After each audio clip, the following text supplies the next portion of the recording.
usually active funds give higher returns as investors bear a higher fund management expenses. State true or false? इसका answer है false. Okay, इसका reason यहाँ पे देखिए पूरा explanation दिया हुआ है. Higher fund management does not mean better performance. Also, sometime passive funds are like index funds can give better returns than active funds due to the fund manager wrong analysis. इसका मतलब सीधा यही है कि active fund manager हो चाहे passive fund manager हो, कौन बेटर आपको परफॉर्मेंस दे पाएगा ये कहीं पे भी डिसाइड नहीं कर सकते, राइट. सो ये डिपेंड करता है उनके एनालाइज के ऊपर. अगर वो गलत एनालाइज करते हैं तो आपको गलत रिटर्न मिलेगा और सही करते हैं तो सही रिटर्न मिलेगा. सो ये इसीलिए आपका आंसर हो गया false. Okay, so next question आप देख सकते हैं. नेक्स्ट क्वेश्चन ये रहा हमारा 6 number. As the unit certificates are non-transferable, they do not offer any real transactional convenience for the unit holder. Strict true or false? इसका आंसर ट्रू.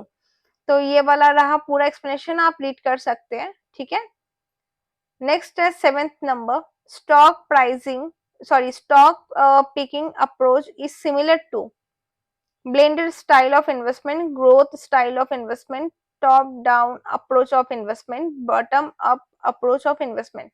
इसका answer होगा bottom up approach of investments. Okay, ये रहा explanation, आप पढ़ सकते पूरा. ये पढ़ेंगे तो आपको सारे क्लियर हो जाएंगे.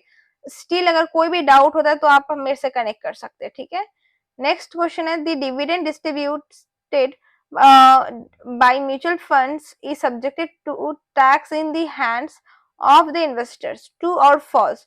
इसका आंसर है ट्रू. ओके गाइस, तो हमने नेक्स्ट क्वेश्चन देखते हैं. In which type of fund is the risk of investor not selecting the correct sector maximum?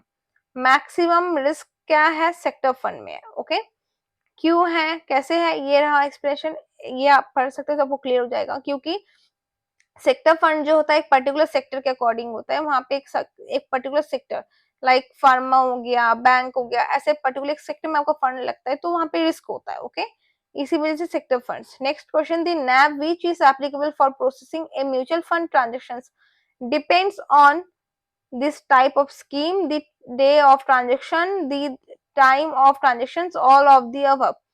इसका आंसर होगा all of the above.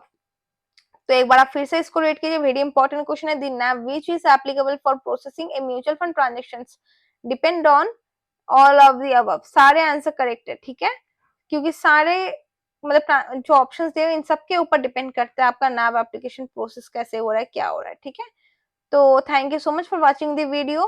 Please like and subscribe the video. If आपको कोई doubt है तो please आप मुझे कमेंट में पूछ सकते हैं.